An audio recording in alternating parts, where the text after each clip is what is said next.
Hey, welcome everybody. Coach BK here with Coach Rachel, and we are talking about hydration, part 2.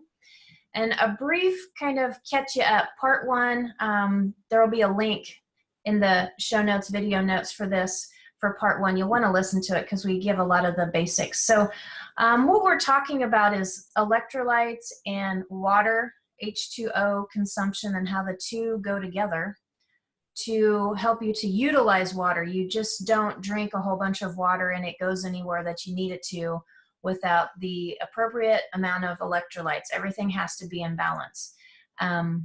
So electrolytes, we're talking about sodium, potassium, magnesium, calcium, chloride. Check out part 1. What we're going to talk about, and we're going to get into the nitty gritty. So Rachel and I did some research and some very specifics to support part 1. Part 2 is kind of a little more nitty gritty on some topics. So the first one we're going to touch on is the sodium potassium pump. That's a good one. Do what? It's a good one.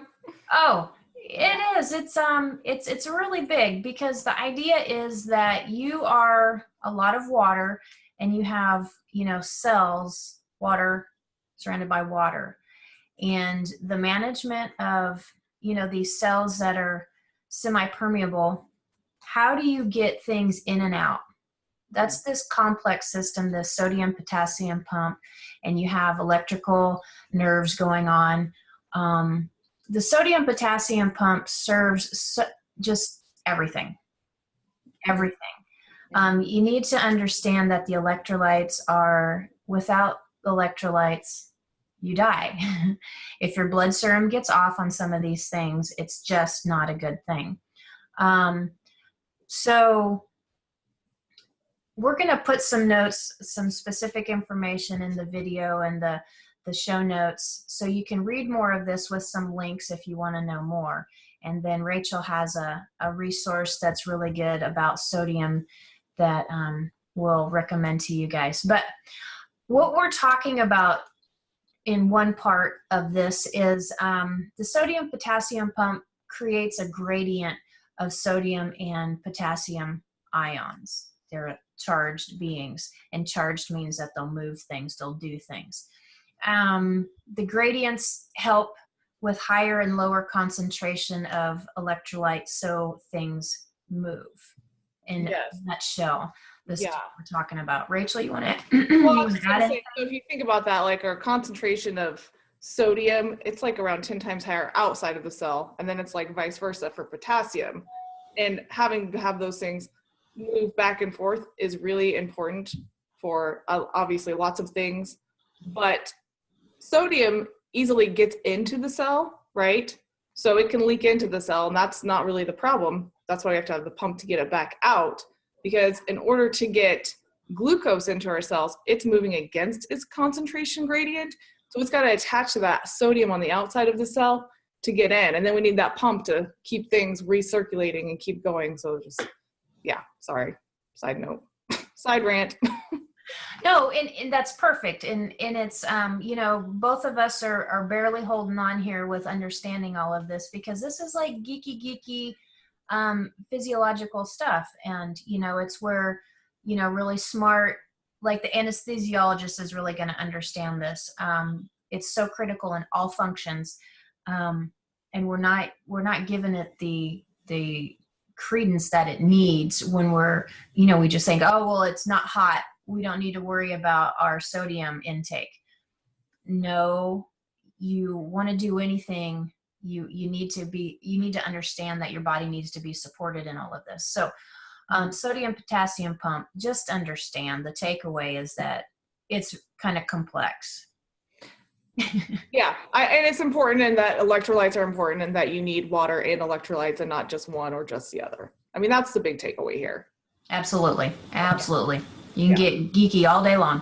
Okay, so Rachel, let's talk about, we didn't touch on this very much, but we're going to touch on it now. So this insensible water loss, can you tell us what that means? Yeah, so I mean, and it just makes perfect sense. We have sensible water loss, which we are very aware of, right? When we're urinating and we're sweating heavily, we notice those things. But the things that we don't think about are like, you lose water when you're breathing.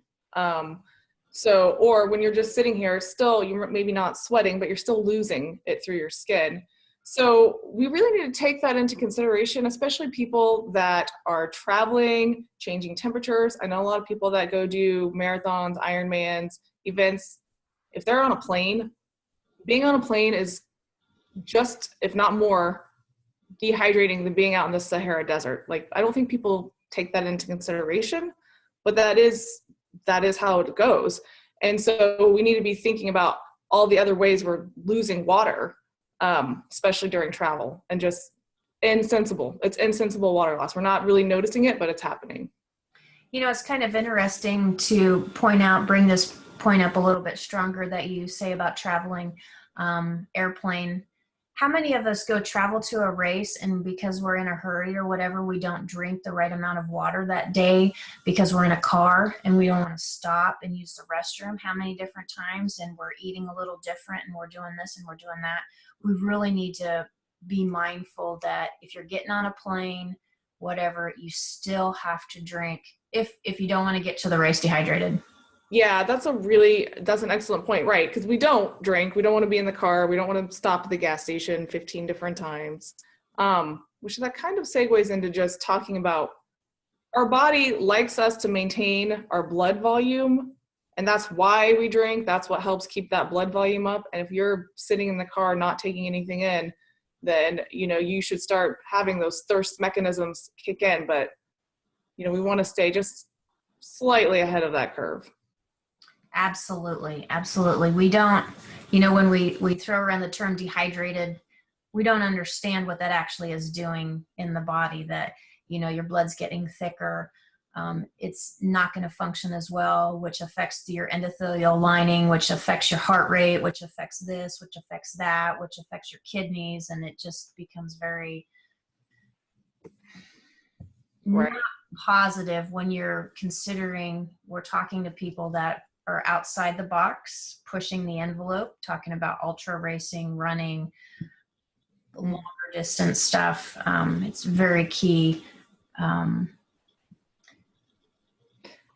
Well, and talking about just the blood volume and how and being dehydrated and how that can affect us, we probably need to backtrack to cardiac drift, cardiac creep. We talked a little bit about that before.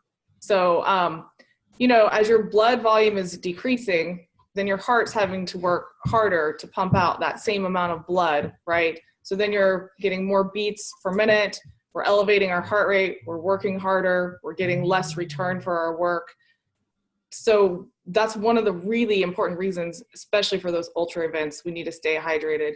It's just delay that cardiac drift from happening as long as possible.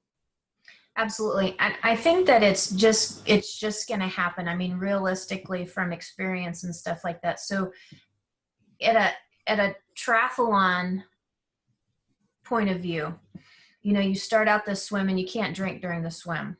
And for the most part, the swim's not that long, but can be long. All relative. Anything over 200 meters on is long to me. But, you're exercising for an hour and you're not drinking. So, you're going to get dehydrated. And when I'm coaching folks and telling them, do not mess up your hydration and fueling on the bike, don't do it, because the swim is dehydrating. It's going to be, and then you're in water. Yeah. Anyway, a totally different topic. Sorry. But then on the run, when you're talking about running, it's really hard to drink the right amount of water coupled with the right amount of electrolytes when you're running. I think we did the math, and then it's like 4 or 5 of the Dixie cups that you have to drink at every run station in order to not get behind. Yeah, that's tough to do. But the thing is that everybody's kind of different in how much they sweat and then how much sodium is in their sweat, kind of two different things. And so cardiac drift, you're going to get dehydrated. You're going to experience some of these things. So if you're very diligent about starting a race with your tank filled up, yeah, store the stuff. and then do everything that you can during understanding these principles, then you have a better chance of finishing healthy and with good performance. Sure, right. And we just, I mean, and we realize we're ultimately just trying to delay this as much as possible. You're still going to experience it a bit, but like Right. just finish healthy. I know you just talked about the sweat and everyone having different sweat rate. Do we want to maybe talk about how to perform that? Do you want to? Sure. And you know, before we do that, I was just thinking, you know, there's some really cool studies out there, and some of them are studies of all the other studies that are just showing that, I mean, the way or the amount of sodium that people can lose, it just varies wildly. Like the one I'm thinking of in particular, they did on soccer players, and it was an hour in extreme heat, so, you know, it was hot. But they, you know, it was anywhere from 1,900 milligrams to 6,000 milligrams, depending on the player. So you really got to keep that in mind and realize that you have to listen to your body at that point and know if you're craving salt, maybe you're short on sodium. Yeah, so let's talk about calculating your sweat rate. Before we do that, you're the smarty. Can you tell us about, you know, you've mentioned that the kidneys are a key player in this water regulation. Can you kind of just touch on that a little bit more as far as? Oh, yeah. And so, yeah, this is something we need to be paying attention to, because if you go through a race and you finish a race and you don't even need to urinate an hour later, something went wrong. Because, okay, so our kidneys, they're our key players in water regulation, and they're going to be what's going to adjust whether we reabsorb our water or whether we excrete it. And if we don't have enough blood volume, then we're going to reabsorb that water. The kidneys are going to reabsorb that water, and we won't be urinating. So, I mean, I don't know. I've been guilty of it. I've finished a race and been like, wow, I definitely was dehydrated. I didn't pee like all day, which that's bad. Don't ever do that. But, you know, no teacher like experience. So, once we get that, you know, those signals from the body, like, oh, you're thirsty, that's telling, you know, our body's going to start releasing ADH, or antidiuretic hormone, and it's going to tell the kidneys like, okay, keep the water. So you just pay attention to how much you're urinating.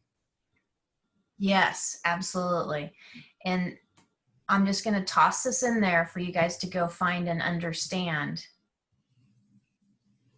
This whole mechanism of your brain talking to your kidneys through this HPA axis, hormonal kind of conglomeration of glands and stuff.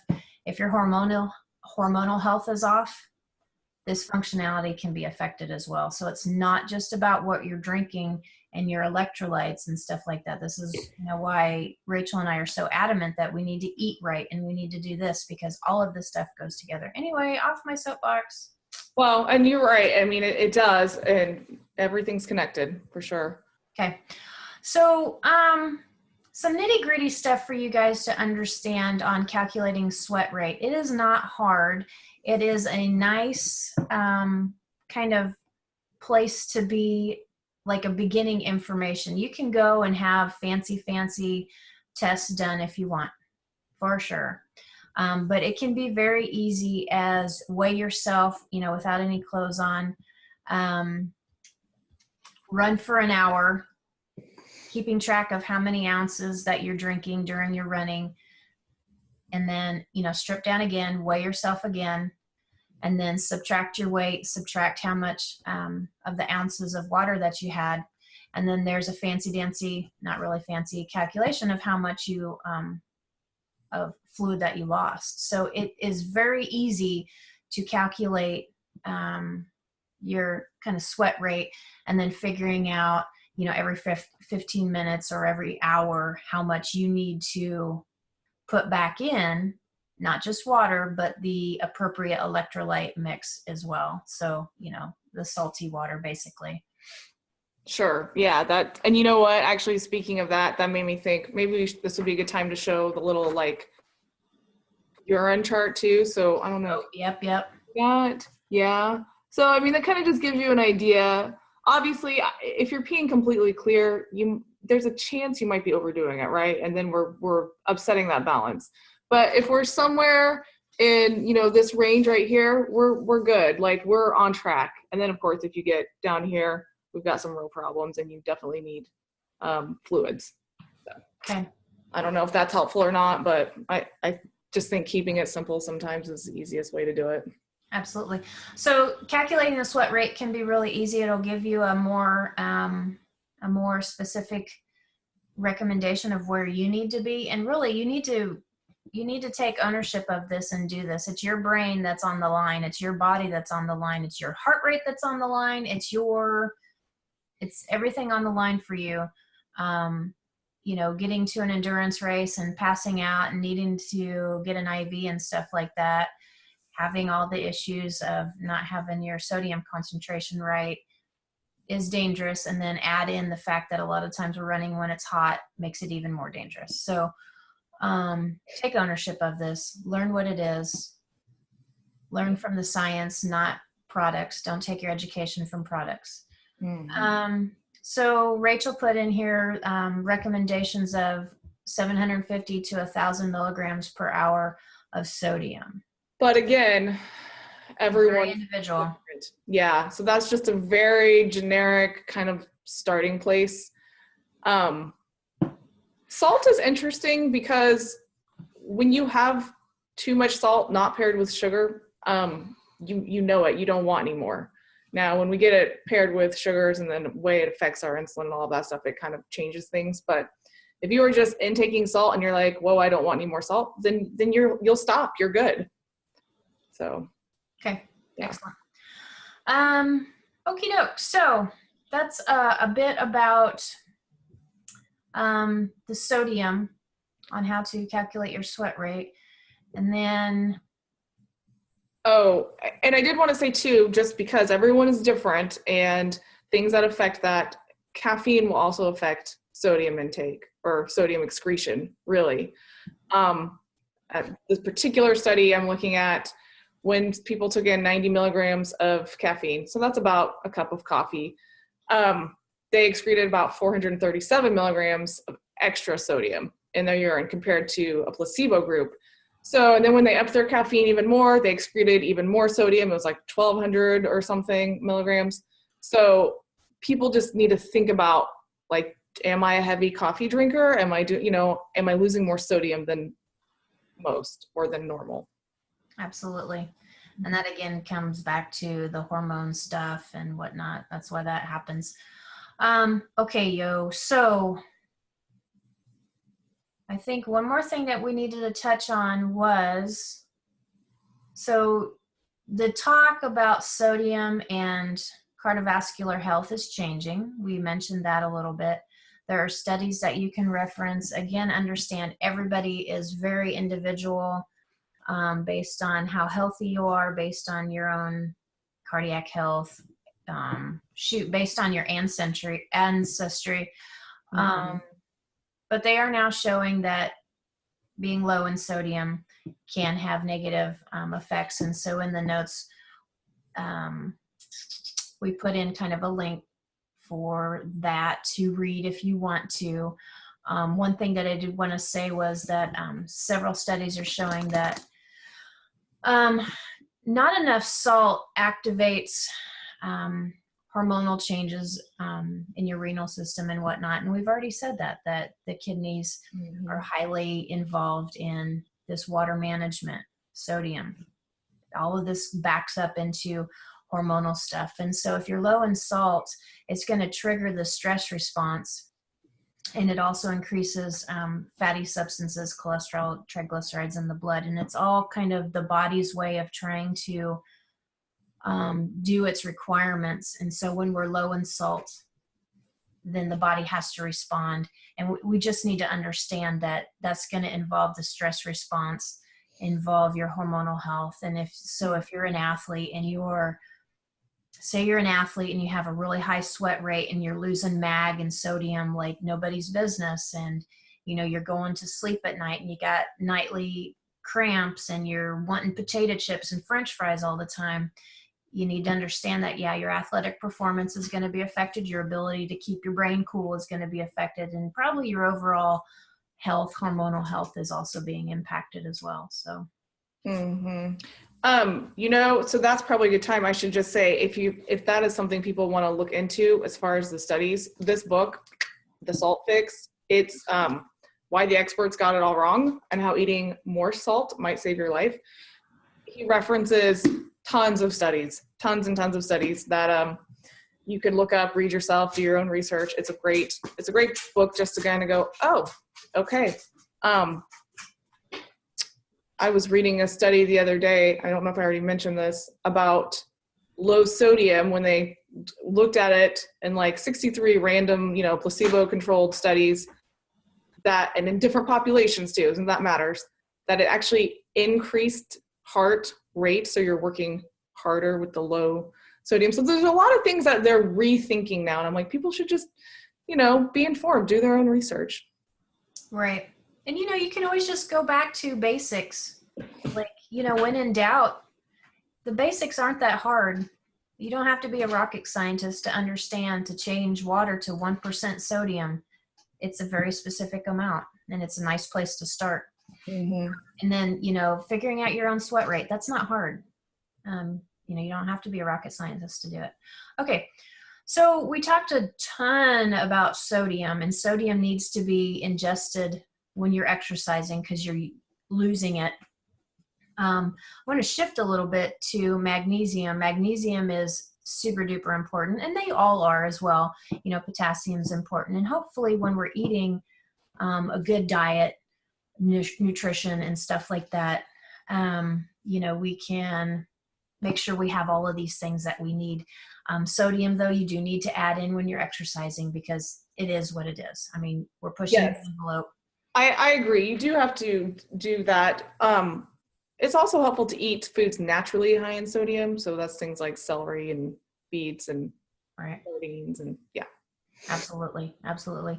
So, and there's, there's good products out there to help you with salt management. You were talking in here about how much sodium is in like a teaspoon, how much sodium is that? And it's, around 2,000 milligrams. And so, if you're smart and you're figuring out what am I eating when I'm exercising, how much sodium does it have in it, products like base salts, which are just basically Himalayan sea salt, and ingesting more in, do the math in your head. And, when you're exercising, when you're doing your training, be consistent with the water and the electrolytes, and you'll find your place. Mm-hmm. You'll experiment. You'll be like, oh, okay. I mean, you do this with your shoes. You do this with your clothes. You do this with your run belt. You do this with your dog. I mean, how many, we're just constantly like stressing about what heel drop and what shoe this and what shoe that. We need to apply a little bit of that kind of focus with electrolytes and fueling in order to, perform well and be safe. Yeah, absolutely. Magnesium. You cannot take much magnesium when you're exercising or you'll end up in the Porta-John. Yeah, it does have a bit of a laxative effect if you are, And that's exactly the point. Sodium generally causes things to contract in the sodium-potassium pump. Magnesium causes things to relax. Mm-hmm. That's so going through and the reason why I wanted to make a list of, because we're not doctors, we're not here to diagnose you with anything, but the gravity of being low in magnesium, and most smart doctor type people are going to say that just about everybody's low in magnesium.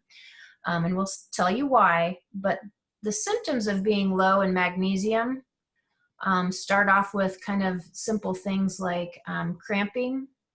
When I hear, hey, in the pool, my calves are cramping. When I'm running, my calves are cramping. The cramps and the twitching at night, it's super notorious, even in my experience. When I'm not on top of my magnesium and I get done training long in the heat, my legs get super restless at night, and that's magnesium. Mm-hmm. And even a lot of people experience this same symptom, the eye twitch. the stressed out eye twitch. Yeah. Yeah. Absolutely. So symptoms of mag deficiency, magnesium, twitches, cramps, poor sleep quality, fatigue, muscle weakness, high blood pressure, asthma. I found this one silly interesting to geek out just a smidge. Lack of magnesium can cause a buildup of calcium in the muscle lining in the lungs, the airways of the lungs, and causing that to constrict. So it makes it more difficult to breathe. So we get this asthma feeling. Well, fun fact, do you know that if someone is having an acute magnesium attack, an acute asthma attack, they can give them intravenous magnesium to help that. Yeah, we're going to talk about the relationship of magnesium deficiency and calcium supplementation, and it's super duper interesting. And it becomes a little overwhelming, but this is where we kind of need to go back to educating ourselves and eating well, trying to get most of your nutrients from food, because it's hard to screw up, your nutrient consumption with food versus taking vitamins. Irregular heartbeat. I know that in the triathlon world, especially the long distance stuff, irregular heartbeats are quite common. And I hope that soon they get it into talking about it more of how this is mag deficiency. I struggle with arrhythmias daily, and magnesium is huge in controlling that. But just think about, we're talking about sodium potassium pump, we're talking about electrical signals, we're talking about on off on off on off. You can see how this would get sideways with not enough magnesium, because you don't have enough off to counteract the on. Right. So we should talk about, well, what causes this deficiency? Why are we all so deficient? Right. So right. let's go through some things. The big one, of course, is going to be, we don't eat greens, dark leafy greens. So a lack of, and, other things that, kelp and the foods that we don't find super fun. And then we're eating a lot of foods that deplete our magnesium. So proper nutrients just from our food, that's one of the biggest reasons we have a magnesium deficiency. I know you wanted to talk a little bit about calcium supplementation. Yeah, calcium kind of competes with magnesium. So if you're taking a lot of calcium supplements, it increases your body's need for magnesium. You need to take your calcium in a ratio with magnesium.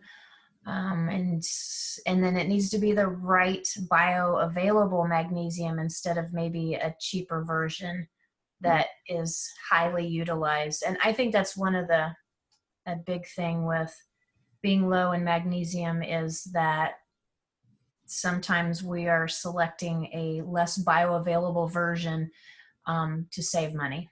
Yeah, it's one place it's worth putting the money in for sure. Some other things that cause low magnesium, issues in the gut, not having the proper nutrients to absorb foods, kidney issues. I found this interesting, that high sugar intake increases secretion of magnesium by the kidneys. Very interesting. Yeah, they actually, there's a lot of new stuff now where they're looking at people with insulin issues, if they can up their magnesium levels. It really seems to help kind of balance all of that out. So Cool deal. Drinking soda. Oh, for sure. Yeah. Alcohol. Yeah. And alcohol also depletes B vitamins, dehydrates you. I'm like, unfortunately it's fun, but not super nutritious. The other thing to touch on, and not, point any fingers, but certain medications, and the list is kind of extensive really, on what has a negative impact on absorbing magnesium. Estrogen, like in birth control pills, being a very common one. So I found that super interesting. And there's going to be a link in the notes if you guys want to go look at that. Yeah.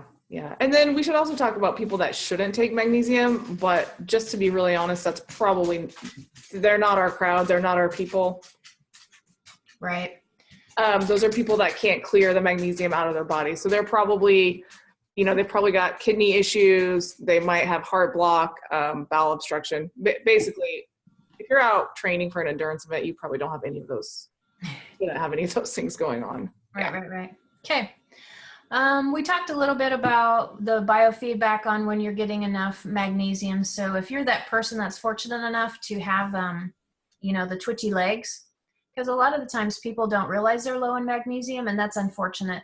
Because if you don't realize it, and you can go get a blood test, and you might be a little low to experience some health kind of issues on down the road.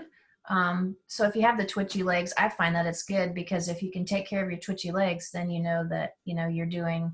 Right. The biofeedback is good, because although sometimes we forget when the symptoms disappear, we forget that we have, Right. that was an issue. But yeah, I mean, once those things start clearing up, the feedback is pretty obvious. That's working. Okay. Yeah. So, how do we want to wrap this up?